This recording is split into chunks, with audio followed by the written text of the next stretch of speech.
ದಯವಿಟ್ಟು ಏನೋ ಒಂದು ಸ್ವಲ್ಪ ಹೆಚ್ಚು ಕಮ್ಮಿ ಆಯಿತು, ಹೆಲ್ತಲ್ಲಿ ಮೇಲೆ ಕೆಳಗಡೆ ಆಯಿತು ಅಂದರೆ ದಯವಿಟ್ಟು ಹಾಸ್ಪಿಟ್ಲಿಗೆ ಹೋಗಿ ಸ್ವಲ್ಪ ತೋರಿಸ್ಕೊಂಬನ್ನಿ. ಮಳೆ ನಿಂತಾಗ ಇನ್ನೊಂದು ರೌಂಡ್ ಕ್ಲೀನ್ ಮಾಡ್ಕೊಂಡ್ರೆ ಆಯಿತು, ಬೇರೆ ಏನು ಮಾಡೋಕ್ಕಾಗಲ್ಲ. ಬ್ರದರ್ ಪ್ಯಾನಿಕ್ ಬಟನ್ ಹಾಕ್ಸಿಲ್ಲ ಅಂದರೆ ಇನ್ಶೂರೆನ್ಸ್ ಕ್ಲೈಮ್ ಆಗಲ್ಲ ಅಂತ ಕೊಡ್ರಿ ಹೊಡಿಲಿ. ಯಾಕಂದರೆ ಎಲ್ಲ ಇವಾಗ ತಾನೇ ಬಿತ್ತಿರೋ ಹೊಲಗಳು ಚೆನ್ನಾಗಿ ಮಳೆ ಹೊಡಿಬೇಕು, ಚೆನ್ನಾಗಿ ಈ ಸರಿನ ಒಳ್ಳೆ ಬೆಳೆ ಬರಬೇಕು. ಪಿಕಪ್ ಪಾಯಿಂಟ್ ಎಲ್ಲೇ ಇದ್ರೂ ಹೋಗಿ ಪಿಕಪ್ ಮಾಡ್ಬೇಕು, ಆ ಥರ ಆಗ್ಬಿಡೈತೆ ನಮ್ಮ ಪರಿಸ್ಥಿತಿ. ಡ್ಯೂಟಿಗಳಿಲ್ದಿರ ಚಳಿಗಿರಲಿ ಅಂದ್ಬಿಟ್ಟು ಬಣ್ಣ ಮತ್ತು ಪಾಯಸ ಮಾಡ್ಕೊಡೋರಮ್ಮ. ಇವರು ಒಂದು ಗ್ರೇಟ್ ಥ್ಯಾಂಕ್ಸ್ ಹೇಳಬೇಕು ಲೆಕ್ಕಾಚಾರದಲ್ಲಿ. ಡ್ಯೂಟಿಯಲ್ಲಿ ಇದ್ದಾಗ ಖಂಡಿತ ಯೂನಿಫಾರ್ಮ್ ಹಾಕ್ಕೊಂಡ್ರೆ ನಿಮ್ಗೊಂಥರ ಬೇರೆ ರೆಸ್ಪೆಕ್ಟೇ ಸಿಗುತ್ತೆ. ಸ್ನೇಹಿತರೆ ಇದೇ ಹಾಸ್ಪಿಟ್ಲು, ಹೋಗಿ ತೋರಿಸ್ಕೊಂಬರೋಣ ಬನ್ನಿ. ಹಾಯ್ ಎಲ್ಲ ಸ್ನೇಹಿತರೆ, welcome back to another new video. ನಾನು ನಿಮ್ಮ ವಿಶ್ವಾಸ.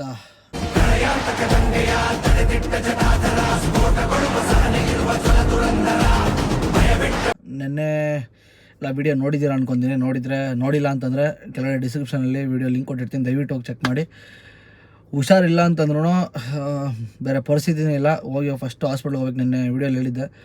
ಬೆಳಗ್ಗೆ ಎದ್ದ ತಕ್ಷಣ ಟೈಮ್ ಬಂದು 10 ಕಾಲಾಗ್ತಾಯಿತ್ತೆ. ನಾಷ್ಟ ಎಲ್ಲ ಮುಗೀತು. ಹೋಗಿ ಸೀದಾ ಮನೆ ಹತ್ರ ಒಂದು ಹಾಸ್ಪಿಟ್ಲ್ ಐತೆ, ಒಂದು 6 ಕಿಲೋಮೀಟ್ರಲ್ಲಿ. ಹೋಗ್ಬಿಟ್ಟು ಹಾಸ್ಪಿಟ್ಲ ಒಂದು ಇಂಜೆಕ್ಷನ್ ಹಾಕ್ಸ್ಕೊಂಬಂದು ಫುಲ್ ರೆಸ್ಟ್ ಮಾಡ್ಬಿಡೋಣ. ಯಾಕಂದ್ರೆ ನಾಳೆ ಬೆಳಗ್ಗೆ ಒಂದು ಲಾಂಗ್ ಡ್ಯೂಟಿ ಐತೆ 2 ದಿವಸಕ್ಕೆ ತಮಿಳ್ನಾಡು. ಅದಕ್ಕೇ ಏನು ಸುಮ್ಮನೆ ಡ್ಯೂಟಿಯಲ್ಲಿ ಇರಬೇಕಾದ್ರೆ ಹೆಲ್ತ್ ಏನೋ ಹಾಳಾಗ್ಬಿಡ್ತು ಅಂದರೆ ಗಾಡಿ ಓಡ್ಸೋಕ್ಕೂ ಆಗೋಲ್ಲ. ಸಿಕ್ಕಾಬಿಟ್ಟು ಒಂಥರ ಹಿಂಸೆ, ಇರಿಟೇಷನ್ ಆಗ್ತಾ ಇರುತ್ತೆ. ಆ ಕಾರಣಕ್ಕೆ ಸ್ವಲ್ಪನ ಅಟ್ಲೀಸ್ಟ್ ಒಂದು 20% ಸ್ವಲ್ಪ ವಾಸಿ ಮಾಡ್ಕೊಂಬರೋಣ ಅಂತ ಹಾಸ್ಪಿಟ್ಲಿಗೆ ಹೋಗ್ತಾಯಿದ್ದೀನಿ. ನಾನು ಇನ್ನೊಂದು ಚಿಕ್ಕ ಮನವಿ ನಮ್ಮ ಎಲ್ಲ ಚಾಲಕರ ಹತ್ರನೂ, ದಯವಿಟ್ಟು ಏನೋ ಒಂದು ಸ್ವಲ್ಪ ಹೆಚ್ಚು ಕಮ್ಮಿ ಆಯಿತು, ಹೆಲ್ತಲ್ಲಿ ಮೇಲೆ ಕೆಳಗಡೆ ಆಯಿತು ಅಂದರೆ ದಯವಿಟ್ಟು ಹಾಸ್ಪಿಟ್ಲಿಗೆ ಹೋಗಿ ಸ್ವಲ್ಪ ತೋರಿಸ್ಕೊಂಬನ್ನಿ. ಪರವಾಗಿಲ್ಲ ಗುರು, ಡ್ಯೂಟಿ ಮಾಡ್ಬಿಡೋಣ, ಏನಾಗಲ್ಲ, ಟ್ಯಾಬ್ಲೆಟ್ಸಲ್ಲಿ ಅನ್ಕೊಳಕ್ಕೆ ಹೋಗ್ಬೇಡ್ರಿ, ದಯವಿಟ್ಟು ತಪ್ಪು ತಿಳ್ಕೊಳಕ್ಕೆ ಹೋಗ್ಬೇಡ್ರಿ. ಯಾಕಂದರೆ ಲೈಫ್ ಇತ್ತು ಅಂದರೆ ಇನ್ನು ಮುಂದಕ್ಕೆ ಏನು ಬೇಕಾದ್ರೂ ಮಾಡ್ಬೋದು. ಇವತ್ತು ದುಡ್ದಿಲ್ಲ ಅಂದರೆ ನಾಳೆನ ಅಟ್ಲೀಸ್ಟ್ ಅದು ದುಡ್ಕೊಬೋದು ಕಷ್ಟಪಟ್ಬಿಟ್ಟು. ಹೆಲ್ತ್ ಚೆನ್ನಾಗಿ ನೋಡ್ಕೊಳ್ರಿ, ಅದೊಂದು ಭಾರಿ ರಿಕ್ವೆಸ್ಟ್ ನನ್ನ ಕಡೆಯಿಂದ. ಯಾಕಂದರೆ ಎಷ್ಟೋ ಜನ ನೋಡ್ಬಿಟ್ಟಿದ್ದೀನಿ, ಹುಡುಗರು ಟೈಮ್ ಊಟ ಮಾಡಲ್ಲ. ಟೈಮ್ ಊಟ ಮಾಡಿರಿ.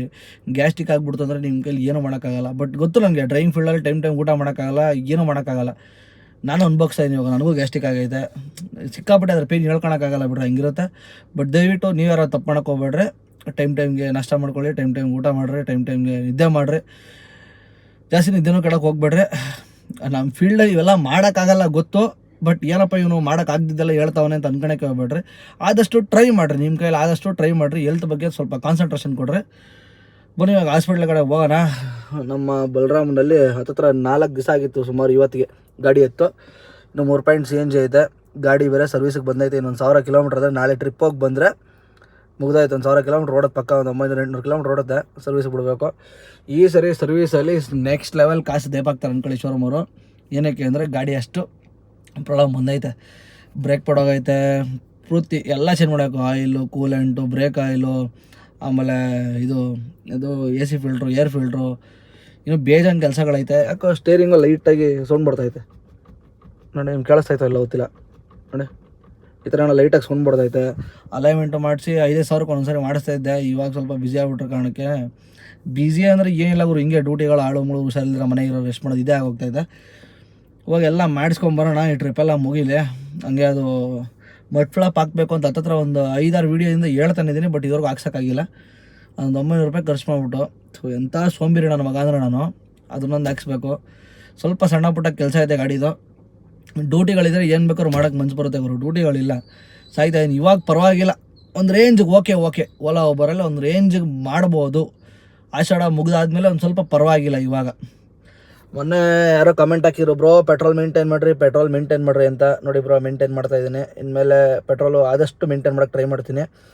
ಯಾಕಂದರೆ ಪೆಟ್ರೋಲ್ದು ಪಂಪುದು ಏನೋ ನಾವು ಹೋಗ್ಬಿಡ್ತು ಅಂತಂದರೆ ಅದು ಸಿಕ್ಕಾಪಟ್ಟೆ 3-4 ಸಾವಿರ ಕಾಸ್ಟ್ ಆಗುತ್ತೆ ಸಿಗೋದು. ಆಮೇಲೆ ಸ್ಟಾಕು ಇರೋಲ್ಲ, ಅದು ಸಿಕ್ಕಾಪಟ್ಟೆ ಟೈಮ್ ತೊಗೊಂಡಿದೆ. ನಮ್ಮ ಹುಡುಗದೇನೋ 15-20 ಸಾವಿರ ನಿಂತ್ಕೊಂಡಿತ್ತು ಒಂದ್ಸರಿ ಗಾಡಿ. ಅದಕ್ಕೆ ಮೇಂಟೈನ್ ಮಾಡ್ಬಿಡೋಣ. ನಮ್ಮ ಸಬ್ಸ್ಕ್ರೈಬರ್ಸ್ ಹೇಳಿದ್ಮೇಲೆ ಮಾಡಬೇಕು ಅಂದ್ಬಿಟ್ಟು ಮಾಡ್ತಾಯಿದ್ದೀನಿ. ಓಕೆ ಬನ್ನಿ, ತುಂಬ ಮಾತಾಡೋದು ಬೇಡ. ಫಸ್ಟ್ ಹೋಗಿ ಹಾಸ್ಪಿಟ್ಲಿಗೆ ಇಂಜೆಕ್ಷನ್ ಹಾಕ್ಸ್ಕೊಂಬಂದು ಒಂದು ಡೀಪ್ ರೆಸ್ಟ್ ತೊಗೊಂಬಿಡೋಣ. ನಾಳೆ ಅಷ್ಟೊತ್ತಿಗೆ ಫುಲ್ಲು ಗನ್ನಾಗಿ ರೆಡಿ ಆಗ್ಬಿಡಬೇಕು. ಯಾಕಂದರೆ ಡ್ಯೂಟಿ ಆದಮೇಲೆ ಪಕ್ಕ ಡ್ಯೂಟಿಯಲ್ಲಿ ಇರಬೇಕು. ಆಲ್ರೆಡಿ ಒಪ್ಕೊಂಬಿಟ್ಟಿದ್ದೀನಿ. ಯಾಕಂದರೆ ಅಷ್ಟು ಕಮಿಟ್ಮೆಂಟ್ ಐತೆ, ಅಷ್ಟು ಇಲ್ಲಿಗೆ ಬಂದ್ಬಿಡೈತಲ್ಲ, ಏನೂ ಮಾಡೋಕ್ಕಾಗಲ್ಲ. ಇನ್ನೊಂದು 2 ದಿವಸ ರೆಸ್ಟ್ ಮಾಡೋಣ ಅಂದರೆ ಆಲ್ರೆಡಿ 5 ದಿವಸ ಆಗೋದು. ಇವತ್ತಿಗೆ 4 ದಿವಸ, ಇನ್ನೂ 2 ದಿವಸ ಅಂತಂದರೆ ಇನ್ನೊಂದು ವಾರನೇ ಆಗ್ಬಿಡ್ತದೆ. ವಾರ ಗಾಡಿ ನಿಂತ್ಕೊಂತಂದ್ರೆ ಎಷ್ಟು ಕಮಿಟ್ಮೆಂಟ್ ಇರುತ್ತೆ ಅಂತ ನಿಮಗೆ ಗೊತ್ತಿರ್ತದೆ. ಒಬ್ಬ ಡ್ರೈವರ್ಗೆ ಅದು ಹೇಳಿಲ್ಲ, ಡ್ರೈವರ್ ಕಷ್ಟ ಡ್ರೈವರ್ಗೆ ಗೊತ್ತಿರ್ತದೆ. ಬನ್ನಿ ಹೋಗ್ಬಿಟ್ಟು ಸ್ವಲ್ಪ ಸೂಜಿ ಗೀಜಿ ಚೂಸ್ಕೊಂಡು ಹುಷಾರಾಗಿ ಬರೋಣಂತೆ. ಸ್ನೇಹಿತರೆ, ಏನು 4 ದಿವಸದಿಂದ ಗಾಡಿ ನಿಂತಿತ್ತಲ್ಲ, ನೋಡ್ತಾ ಇರ್ಬೋದು ಆಚೆ ಕಡೆ ಗ್ಲಾಸ್ ಯಾವ ರೇಂಜ್ ಗಬ್ಬಾಗೈತೆ ಅಂತ. ಫುಲ್ ಗಬ್ಬಂದರೆ ಗಬ್ಬಿದೋಗ್ಬಿಡೈತೆ. ಇವತ್ತಾದರೆ ಸಾಯಂಕಾಲ ಫುಲ್ ರೆಸ್ಟ್ ಮಾಡಿ ಇಡ್ತೀನಲ್ಲ, ಮಧ್ಯಾಹ್ನ ಎಲ್ಲ. ಸಾಯಂಕಾಲ ಆದರೆ ಗಾಡಿ ಕ್ಲೀನಾಗಿ ತೊಳ್ಕೊಬೇಕು. ಯಾಕಂದರೆ ಬೆಳಗ್ಗೆ 5:30 ಇರೋದು ಪಿಕಪ್ಪು ಕಸ್ಟಮರ್ದು. ಅದಕ್ಕೇ ಸ್ವಲ್ಪ ಎಲ್ಲ ಬೇಗ ಗಾಡಿ ಕ್ಲೀನಾಗಿ ತೊಳ್ಕೊಳ್ಳೋಣ ಸಾಯಂಕಾಲ. ಆದರೆ ತೊಳ್ಕೊಳೋದಿಲ್ಲ, ನಮ್ಮ ತಮ್ಮ ಯಾರಿಗೆಲ್ಲ ತೊಳ್ಸೋದು. ಆಮೇಲೆ ಹಾಸ್ಪಿಟ್ಲಿಗೆ ಬೇರೆ ಒಬ್ಬನೇ ಹೋಗ್ತಾ ಇದ್ದಾನೆ.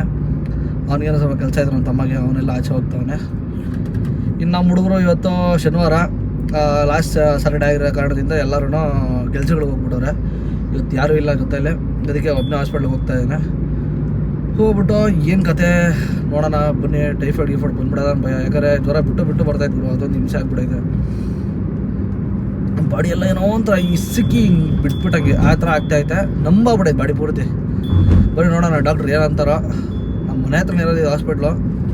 ನೋಡಿದ್ರೆ ಚಿಂತಾಮಣಿ ರೋಡಲ್ಲಿ ಯಾರನ್ನ ಓಡಾಡಿರೋರಿಗೆ ಗೊತ್ತಿರುತ್ತೆ. ಈ ರೋಡಲ್ಲಿ ತೋರಿಸ್ತೀನಿ ರೀ ಹಾಸ್ಪಿಟ್ಲ್ ಯಾವುದು ಅಂತ. ಇವಾಗ ಒಂದು ಹೋಗ್ತಾ ಇದ್ದೀನಿ. ಹೋಗಕ್ಕೆ ಇನ್ನೊಂದು 10 ನಿಮಿಷ ಬೇಕು. ನಮ್ಮ ಮನೆಯಿಂದ ಕರೆಕ್ಟಾಗಿ ಒಂದು 15 ನಿಮಿಷ ಆರಾಮಾಗಿ ಹೋದ್ರು.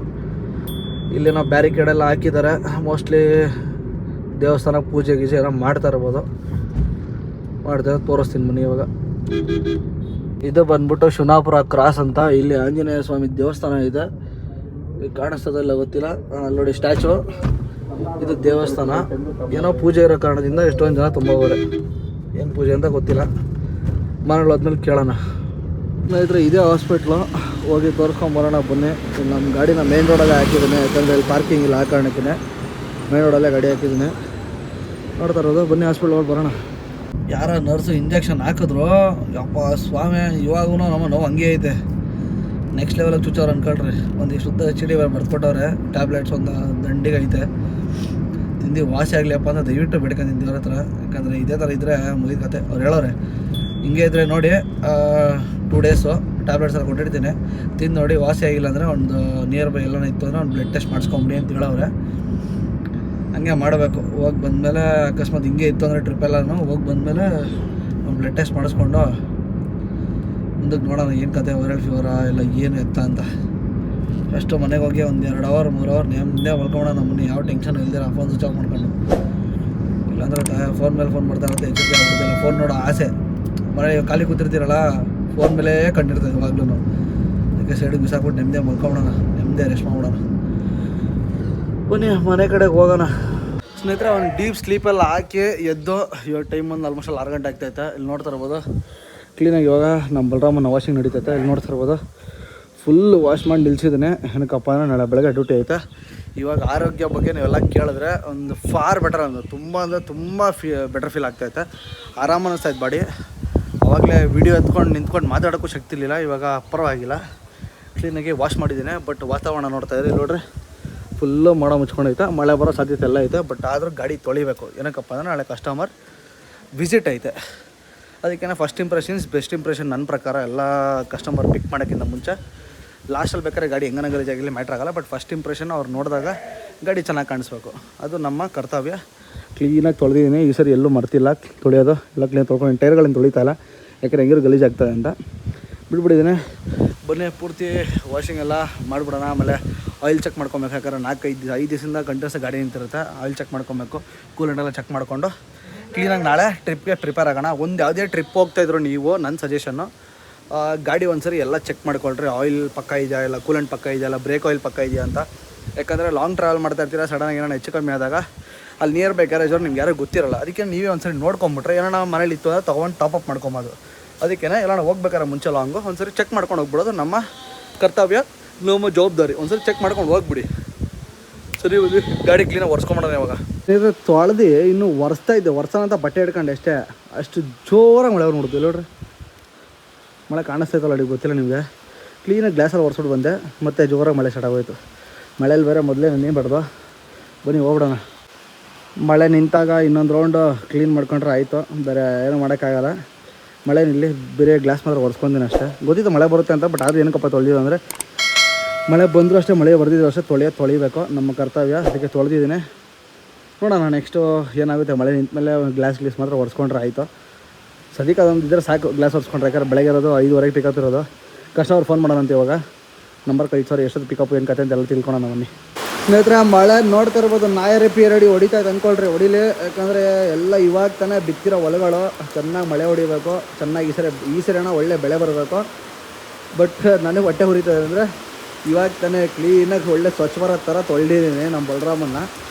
ಬಟ್ ಏನೋ ಮಾಡೋಕ್ಕಾಗಲ್ಲ. ನನಗೆ ಮಳೆ ಇಂಪಾರ್ಟೆಂಟ್. ಏನಕ್ಕೆ ಅಂದರೆ ನಮ್ಮೂರಲ್ಲಿ ಲಾಸ್ಟ್ ಟೈಮೂ ಅಷ್ಟೊಂದು ಬೆಳೆ ಬೆಳೆದಿಲ್ಲ, ಯಾಕಂದರೆ ಮಳೆಯಿಂದ. ಈ ಸರಿ ಒಳ್ಳೆ ಬೆಳೆ ಬರಲಿ ಅಂತ, ಮಳೆ ಚೆನ್ನಾಗಿ ಬರಲಿ. ಅದು ತುಂಬ ಲೇಟಾಗಿ ಬರ್ತೈತೆ ಈ ಸರಿ ಅಂತೂ ಮಳೆ ಬರಲಿ, ಒಳ್ಳೆಯದಾಗಿ. ಸ್ನೇಹಿತರೆ, ಇನ್ನೊಂದು ಕೇಳಬೇಕಾಯ್ತು ನಿಮ್ಮ ಹತ್ರ, ಯಾಕಂದರೆ ನಿನ್ನೆ ಅಪ್ಲೋಡ್ ಮಾಡಿದ ವೀಡಿಯೋದಲ್ಲಿ ತುಂಬ ಜನ ಕಮೆಂಟ್ ಹಾಕಿದ್ದೀರಾ, ಬ್ರದರ್ ಪ್ಯಾನಿಕ್ ಬಟನ್ ಹಾಕ್ಸಿಲ್ಲ ಅಂದರೆ ಇನ್ಶೂರೆನ್ಸ್ ಕ್ಲೈಮ್ ಆಗೋಲ್ಲ ಅಂತ.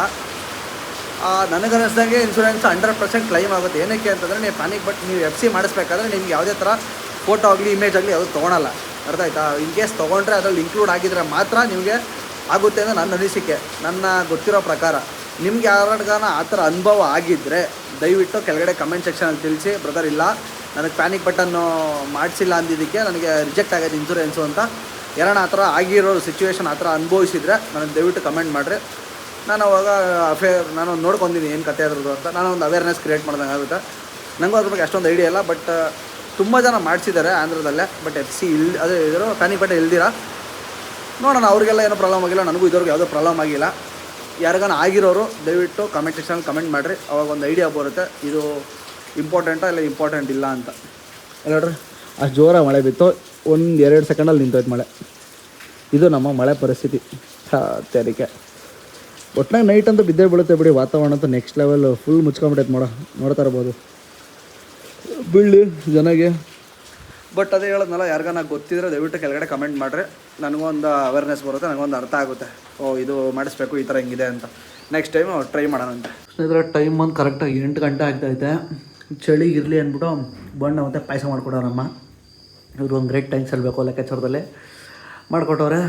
ಇದೊಂದು ತಿಂದಾದ್ಮೇಲೆ ಇನ್ನೊಂದು ಅರ್ಧ 1 ಗಂಟೆ ಅಷ್ಟೊತ್ತಿಗೆ ಊಟ, ಮೇನ್ ಮೀಲ್ಸು ತಿನ್ಬಿಟ್ಟು ಬೇಗ ಮಲ್ಕೊಬೇಕು. ಯಾಕಂದರೆ ಆಗಲೇ ಹೇಳ್ದಂಗೆ ನಾಳೆ ಒಂದು ಡ್ಯೂಟಿ ಆಗೈತೆ ತಮಿಳ್ನಾಡಿಗೆ 2 ಡೇಸು. ಅದು ನಾಳೆ ವೀಡಿಯೋದಲ್ಲಿ ಬರುತ್ತೆ ಪೂರ್ತಿ. ಇವಾಗ ಬನ್ನಿ ಫಸ್ಟ್ ಇದನ್ನು ತಿನ್ಕೊಂಬಿಡೋಣಂತೆ. ಸ್ನೇಹಿತರೆ, ಟೈಮ್ ಸುಮಾರು ಒಂದು 9-10 ಗಂಟೆ ಆಗ್ತಾ ಬರ್ತೈತೆ. ಬೆಳಗ್ಗೆ ನಾನು ಗಾಡಿಯಲ್ಲಿ ಏನು ಎತ್ತಿಕೊಳಕ್ಕಾಗಲ್ಲ, ಅಂದರೆ ನೀರು ಬಾಟ್ಲಾಗಲಿ ಬೇರೆ ಒಂದು ನನ್ನ ಬಟ್ಟೆ ಅದು ಇದು ಏನು ಎತ್ತಿಕೊಳಕ್ಕಾಗಲ್ಲ. ಯಾಕಂದರೆ ನಾನು ಮೇಲೆಗಡೆ ಮಲ್ಕೊಳೋದು, ಅಮ್ಮ ಅಪ್ಪ ಕೆಳಗಡೆ ಮಲ್ಕೊತಾರೆ. ನಾನು ಅಷ್ಟೊತ್ತಿಗೆ ಬಂದುಬಿಟ್ಟು ಬೆಳಗ್ಗೆ ಅವ್ರು ನಿಬ್ಬರ್ಸೋಕ್ಕಾಗಲ್ಲ ಬೆಳಗ್ಗೆ ಅಷ್ಟೊತ್ತಿಗೆ. ಯಾಕಂದರೆ ನಾನು 4:15 ಅಷ್ಟು ಮನೆಯಿಂದ ಹೊಡಬೇಕು, 4:15 ಅಷ್ಟೊತ್ತು ಮನೆ ಬಿಡಬೇಕು, ಅವಾಗಲೇ ಆನ್ ಟೈಮ್ ರೀಚ್ ಆಗೋಕ್ಕಾಗೋದು. ಇದು ಬಂದುಬಿಟ್ಟು ಪಿಕಪ್ ಇರೋ ಚೂಡ್ಸಂದ್ರ ಹತ್ರ. ಈಗ ಹೆಂಗಾಗ್ಬಿಡೈತೆ ನನ್ನ ಪರಿಸ್ಥಿತಿ ಅಂತಂದರೆ, ಪಿಕಪ್ ಪಾಯಿಂಟ್ ಎಲ್ಲೇ ಇದ್ರೂ ಹೋಗಿ ಪಿಕಪ್ ಮಾಡಬೇಕು, ಆ ಥರ ಆಗ್ಬಿಡೈತೆ ನನ್ನ ಪರಿಸ್ಥಿತಿ. ಡ್ಯೂಟಿಗಳಿಲ್ದಿರ ಮನೆಯಿಂದ ಕರೆಕ್ಟಾಗಿ 45 ಕಿಲೋಮೀಟ್ರನ್ನ ಐತೆ ಪಿಕಪ್ ಪಾಯಿಂಟು. ಏನೂ ಮಾಡೋಕ್ಕಾಗಲ್ಲ, ಹೋಗಿ ಪಿಕಪ್ ಮಾಡೋಣಂತೆ. ಓಪನಿಂಗ್ ಕ್ಲೋಸಿಂಗ್ ಕೊಡ್ತೀನಿ ಅಂತ ಹೇಳೋರೆ, ಹೋಗಿ ಪಿಕಪ್ ಮಾಡಿಕೊಂಡು ಟ್ರಾವೆಲ್ ಮಾಡೋರಂತೆ. ಬನ್ನಿ, ಇವಾಗ ಗಾಡೀಲಿ ಬಾಟ್ಲು ಸ್ವಲ್ಪ ಬಟ್ಟೆ ಗಿಟ್ಟೆಲ್ಲ ಎತ್ತಿಕೊಂಡು, ಮ್ಯಾಟ್ ಅವಾಗಲೇ ಒದ್ರಕೊಂಡಿಲ್ಲ, ಮಳೆ ಬಂದುಬಿಡ್ತು ಅಷ್ಟೊತ್ತಿಗೆ. ಮ್ಯಾಟಿಗೆ ಸ್ವಲ್ಪ ಒದ್ರಕೊಂಡು ಗಾಡಿ ರೆಡಿ ಮಾಡ್ಕೊಂಬಿಡೋಣ. ಬೆಳಗ್ಗೆ ಏನು ಟೆನ್ಷನ್ ಇಲ್ಲ, ಎದ್ದು ಸ್ನಾನ ಮಾಡಿ ಹಂಗೆ ಹೊಡ್ತಾ ಇರೋದೆ. ಊಟ ಗಿಟ್ಟೆಲ್ಲ ಮುಗೀತು. ಬನ್ನಿ ಗಾಡಿ ಹತ್ರ ಹೋಗೋಣ. ಮ್ಯಾಟ್ ಗಿಟ್ಟೆಲ್ಲ ಒಳಗಡೆ ಅಲ್ಲಿ ಹಂಗೆ ಐತೆ, ತೋರಿಸ್ತೀನಿ ಏನಾಗೈತೆ ಕತೆ ಅದ್ರದ್ದು ಅಂತ. ಮಳೆ ಬಿತ್ತಲ್ಲ, ಇನ್ನೊಂದು ರೌಂಡ್ ಗ್ಲಾಸ್ ಕ್ಲೀನ್ ಮಾಡ್ಕೊಂಬಿಡ್ಬೇಕು. ಯಾಕಂದರೆ ಮತ್ತೆ ಬೆಳಗ್ಗೆಲ್ಲ ಮಾರ್ಕ್ ಕೂತ್ಕೊಂಡ್ಬಿಡುತ್ತೆ, ಮಚ್ಚೆ ಆಗಿಬಿಡುತ್ತೆ. ಆ ಮಚ್ಚೆ ಕರೆಕ್ಟಾಗಿ ಇಲ್ಲಿ ಆಗಿಬಿಟ್ರೆ ಕರೆಕ್ಟಾಗಿ ನೈಟ್ ಟೈಮಲ್ಲಿ ನಮಗೆ ಆ ಕಡೆಯಿಂದ ಆಪೋಸಿಟಲ್ಲಿ ಲೈಟ್ ಎಲ್ಲೂ ಹೊಡಿಯುತ್ತೋ ಏನೂ ಕಾಣೋದೇ ಇಲ್ಲ, ಮಚ್ಚೆ ಬಿದ್ದುಬಿಟ್ರೆ. ಅದಕ್ಕೆ ಇನ್ನೊಂದ್ಸರಿ ಬಟ್ಟೆ ಕ್ಲೀನಾಗಿ ಒರೆಸ್ಕೊಂಬಿಡೋಣಂತೆ ಗಾಡಿನ. ನಾವು ಬೆಳಗ್ಗೆ ಡ್ಯೂಟಿಗೆ ಹೋಗ್ತೀರಿ ಅಂದರೆ ಏನು ತಯಾರಿಗಳು ನಡೀತವೆ ಅಂದರೆ ರಾತ್ರಿನೇ. ನೋಡ್ರಿ, ಒಂದು ಐರನ್ ಮಾಡ್ಕೊಬೇಕು. ನಮ್ಗೆ ಐರನ್ ಇಲ್ಲ ಅಂತಂದರೆ ಆಚೆ ಹೋಗಕ್ಕೆ ಮನಸ್ಸೇ ಬರೋಲ್ಲ. ಅದೇನೋ ಗೊತ್ತಿಲ್ಲ, ನನಗಂತೂ ಐರನ್ ಇರಲೇಬೇಕು. ಇನ್ನು ಕೇಸ್ ಒಂದೊಂದು ಟೈಮ್ ಅನಿವಾರ್ಯ ಕರೆಂಟ್ ಇಲ್ದಿದ್ದಾಗ ನಾರ್ಮಲ್ ಐರನ್ ಇಲ್ದಿರೋದು ಹಾಕೊಂಡು ಹೋಗ್ಬಿಡ್ತೀನಿ. ಬಟ್ ಐರನ್ ಅಂತೂ ಫಸ್ಟ್ ಇರಲೇಬೇಕು, ಇಲ್ಲಾಂದರೆ ನಾವು ಅದ್ರ ತಲೆ ಓಡೋಲ್ಲ. ಐರನ್ ಇರಬೇಕು. ಒಂದು ಡ್ಯೂಟಿಗೆ ಹೋಗ್ತಾ ಇರೋಂದರೆ ಫುಲ್ ಶಿಸ್ತು, ಸ್ಟ್ಯಾಂಡರ್ಡ್ಸು ಎಲ್ಲ ಮೇಂಟೈನ್ ಮಾಡಬೇಕು. ಮೇಯ್ನು ನಮ್ಮ ಡ್ರೆಸ್ಸಲ್ಲಿ ಅಳಿತಾರೆ ತುಂಬ ಜನ, ಅದಕ್ಕೇ ಬಟ್ಟೆ ಪ್ರಾಪರ್ ಹಾಕ್ಕೊಳ್ಳಿ. ನಾವು ಡ್ರೈವರ್ಗಳು ಒಂದು ಮರ್ಯಾದೆನೂ ವ್ಯಾಲ್ಯೂ ಆಟೋಮೆಟಿಕಾಗಿ ಸಿಗುತ್ತೆ. ಅದಕ್ಕೇ ಯಾವತ್ತೂ ಯೂನಿಫಾರ್ಮ್ ಮಾತ್ರ ಮರಿಬೇಡ್ರಿ. ಅದಕ್ಕೆ ನಾನು ಎಲ್ಲ ವೀಡಿಯೋಸಲ್ಲೂ ನಾನು ಯೂನಿಫಾರ್ಮ್ ಹಾಕ್ಕೊಂಡೆ ನಾನು ವೀಡಿಯೋಸ್ ಮಾಡೋದು. ಅಂದರೆ ಡ್ಯೂಟಿಯಲ್ಲಿ ಇದ್ದಾಗ ಅದ್ರ ಮಾತ್ರ ಯಾವುದೇ ಥರಕ್ಕೂ ಯಾರೂ ತಪ್ಪು ಮಾಡೋಕ್ಕೋಗ್ಬೇಡ್ರಿ. ಡ್ಯೂಟಿಯಲ್ಲಿ ಇದ್ದಾಗ ಖಂಡಿತ ಯೂನಿಫಾರ್ಮ್ ಹಾಕ್ಕೊಂಡ್ರೆ ನಿಮಗೊಂಥರ ಬೇರೆ ರೆಸ್ಪೆಕ್ಟೇ ಸಿಗುತ್ತೆ. ಯೂನಿಫಾರ್ಮ್ ಮಾತ್ರ ಎಲ್ಲೂ ಮರಿಬೇಡ್ರಿ. ಬನ್ನಿ ಇವಾಗ ಐರನ್ ಮಾಡ್ಕೊಳೋಣ. ಬಟ್ಟೆ ಎಲ್ಲ ಸ್ವಲ್ಪ ಎತ್ತಿಟ್ಕೊಂಡು 2 ಡೇಸ್ ತಾನೇ ಒಂದು ಜೊತೆ ಮಾತ್ರ ಬಟ್ಟೆ ಎತ್ತಿಕೊಂಡಿನಿ. ಒಂದು ನೈಟ್ ಪ್ಯಾಂಟು, ಒಂದು ಟೀ ಶರ್ಟು, ಒಂದು ಇನ್ನೋವೇರು ಸೇಫ್ಟಿಗೆ, ಆಮೇಲೆ ಒಂದು ನಾಳೆ ಬೆಳಗ್ಗೆ ಹಾಕೊಂಡು ಹೋಗೋಕ್ಕೆ ಒಂದು ಶರ್ಟು ಮತ್ತು ಇನ್ನೊಂದು ಪ್ಯಾಂಟು. ಇಷ್ಟಿದ್ರೆ ಸಾಕು, ಹೋಗ್ಬಿಟ್ಟು ಮುಗಿಸ್ಕೊಂಬರೋಣ. ಐ ಥಿಂಕ್ ಈ ಲಾಗ್ ಎಲ್ಲರಿಗೂ ನಿಮ್ಗೆ ಇಷ್ಟ ಆಗಿದೆ ಅನ್ಕೊತೀನಿ. ಇಷ್ಟ ಆಗಿದೆ ದಯವಿಟ್ಟು ಲೈಕ್ ಮಾಡಿ, ಶೇರ್ ಮಾಡಿ, ಇದೇ ಥರ ಸಪೋರ್ಟ್ ಮಾಡ್ತಾಯಿರಿ. ಇನ್ಮೇಲೆ ಡೈಲಿ ಕಂಟೆಂಟ್ ಮಾಡಬೇಕು ಅಂತ ಪ್ಲ್ಯಾನ್ ಹಾಕಿ ಈ ಥರ ಮಾಡ್ತಾ ಇರೋದು. ಇಷ್ಟ ಆಯಿತು ಡೈಲಿ ಕಂಟೆಂಟು ಅಂದರೆ ಕಮೆಂಟ್ ಹಾಕಿ ಎಸ್ ಬ್ರೋ ಕಂಟಿನ್ಯೂ ಮಾಡಿ ಅಂತ. ಇಲ್ಲಾಂದರೆ ನಾನು ವೀಕ್ಲಿ 2 ಇಲ್ಲ 2 ಇಲ್ಲ 3 ವೀಡಿಯೋ ಅಪ್ಲೋಡ್ ಮಾಡ್ತೀನಿ, ಬರೀ ಗಾಡಿ ರಿಲೇಟೆಡೇ. ನನ್ನ ಪರ್ಸ್ನಲ್ ಲೈಫ್ ಬಗ್ಗೆ ಏನು ತೋರ್ಸೋಕ್ಕಾಗಲ್ಲ. ಈ ಲಾಗ್ ಸ್ವಲ್ಪ ಪರ್ಸ್ನಲ್ ಲೈಫ್ ಬಗ್ಗೆನೇ ಇದೆ, ಅದಕ್ಕೆ ಹೇಳ್ತಾ ಇರೋದು. ಯಾರಿಗಾನ ಇಷ್ಟ ಆಗಿಲ್ಲ ಅಂದರೆ ದಯವಿಟ್ಟು ಕಮೆಂಟ್ಸ್ ಹಾಕ್ಸಿ. ತುಂಬ ಜನ ಕಮೆಂಟ್ಸು ನೋ ಅಂತ ಬಂದರೆ ಈಗ ಸ್ಟಾಪ್ ಮಾಡ್ತೀನಿ ಲೈಫ್ ಸ್ಟೈಲ್ ವೀಡಿಯೋ, ಓನ್ಲಿ ಗಾಡಿ ಬಗ್ಗೆನೇ ವೀಡಿಯೋ ಮಾಡ್ತೀನಿ. ಓಕೆ ಫ್ರೆಂಡ್ಸ್, ಹಿಂಗೆ ಹೇಳ್ತಾ ಇಲ್ಲಿಗೆ ವಿಡಿಯೋ ಮುಗಿಸ್ತಾ ಇದ್ದೀನಿ. ಎಲ್ಲರಿಗೂ ಟೇಕ್ ಕೇರ್, ಟಾಟಾ, ಬಾಯ್ ಬಾಯ್.